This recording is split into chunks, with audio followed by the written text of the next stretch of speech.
Bonjour, je suis Mathieu Kaczmarek et j'aide les entrepreneurs à voir les opportunités en temps de crise actuellement euh, pour essayer de la passer de la meilleure façon possible et quand le confinement général sera fini, et ben voilà de pouvoir redémarrer rapidement, avoir des prospects ou déjà des autres clients que vous pouvez servir. Aujourd'hui, je fais le focus sur les agents immobiliers. Euh, L'objectif, c'est vraiment, le marché est complètement à l'arrêt, personne ne peut visiter, personne ne peut mettre en vente, on ne peut pas aller chez le notaire signer. Euh, mais il reste quand même des actions que vous pouvez faire en tant qu'agent immobilier. La première, c'est bien évidemment de garder le contact avec vos prospects. Les personnes qui étaient en recherche d'un appartement ou d'une maison avant la crise, elles continueront à en chercher un après la crise. Et donc, vous devez quand même continuer à garder le contact, les appeler, voir quelles sont les tendances, prendre de leurs nouvelles, puisque peut-être potentiellement ils sont impactés directement par le virus. Donc vraiment essayer de garder cette relation ouverte avec vos clients, avec vos futurs clients, avec vos prospects, pour qu'ils soient encore, que vous soyez encore dans leur tête au moment où la crise se finit. La deuxième chose, c'est euh, de, par exemple, proposer des estimations des biens via Internet.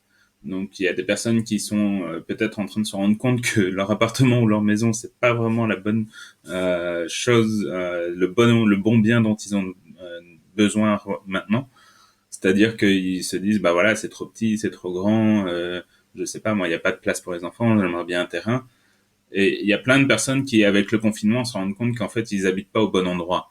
Donc, c'est tout un marché qui va s'ouvrir pour vous, qui est les personnes qui se rendent compte qu'ils sont pas au bon endroit. Donc, vous pouvez déjà proposer une première estimation à la volée avec les outils style WhatsApp, Messenger, Zoom. Les personnes vous font visiter leur maison avec leur smartphone en main. Et vous pouvez quand même continuer à poser les mêmes questions, vous connaissez les adresses, vous connaissez les quartiers, et donc c'est des personnes que vous allez pouvoir qualifier de prospects et peut-être finalement signer le contrat de vente exclusive. Et ça, c'est des gens qu'il faut travailler dès maintenant en fait pour planter les graines et leur faire penser que voilà, c'est peut-être le moment de changer finalement. Vous vous rendez compte que c'est pas la bonne habitation que vous avez actuellement et donc il est l'heure de changer.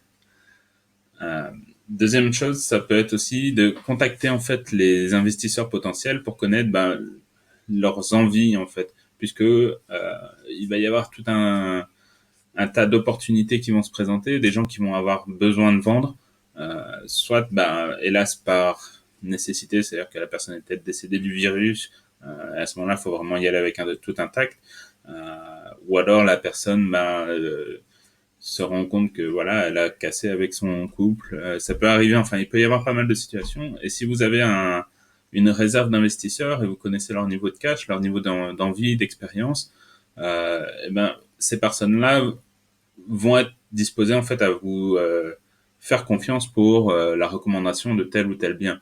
C'est des gens avec qui vous pouvez construire déjà dès maintenant une relation. En plus, tout le monde travaille moins ou travaille en home working et donc est plus disponible pour discuter.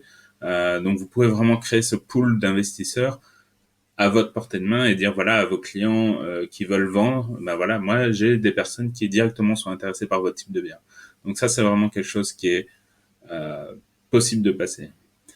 Euh, une autre chose qui est plus indirecte, qui est la communication sur les réseaux sociaux. Et là, c'est voilà aussi les messages de est-ce que vous vous sentez bien chez vous, ou alors comment se sentir bien chez vous.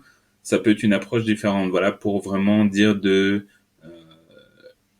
d'orienter les gens vers l'idée que peut-être ils doivent vendre ou peut-être qu'ils doivent acheter autre chose. Donc au niveau de la communication sur vos réseaux sociaux, c'est un autre type de communication par rapport à d'habitude où vous pouvez habituellement présenter des biens, euh, présenter ce que vous avez réussi à vendre. Et ben là, c'est plus une communication soft pour créer de l'engagement, créer du bien-être entre guillemets. Les gens ont vraiment besoin de ça en ce moment. Euh, En se disant ok voilà, est-ce que finalement ma société peut pas être l'intermédiaire pour vous représenter en fait dans la vente de votre bien à la sortie de la crise.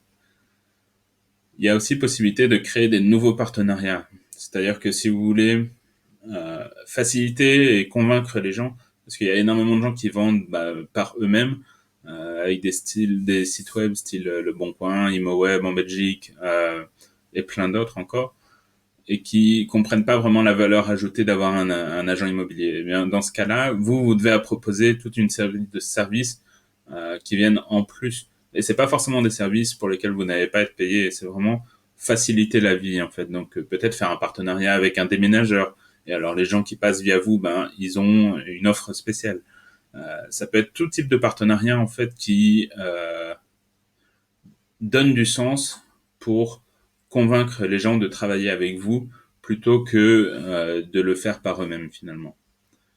Il y a aussi, en parlant de partenariat, peut-être que les gens actuellement ont des besoins liés à leur bien immobilier ou quelque chose comme ça, quelque chose qui est en lien avec leur bien immobilier. Et vous avez une liste de vos anciens clients en fait qui représentent une certaine valeur pour des sociétés qui essayent peut-être de placer leurs services ou leurs produits en ce moment. Une idée qui me vient comme ça en tête, c'est les détecteurs de fumée. Tout le monde passe beaucoup de temps chez soi, ça serait dommage, d'avoir un incendie, de pas avoir le bon détecteur. Peut-être que vous pouvez proposer des détecteurs de fumée en contactant vos anciens clients en fait. Donc ça, c'est encore une autre manière de faire. Si vous avez des questions, si vous voulez une session pour votre propre agence, votre propre activité, avec des solutions personnalisées en fonction de votre marché, de qui est vraiment votre audience, n'hésitez pas. En dessous, il y a un lien en fait pour réserver une consultation gratuite de 30 minutes. Je serai ravi de répondre à vos questions et de trouver des stratégies pertinentes pour que votre société puisse performer même en ces temps difficiles. À bientôt!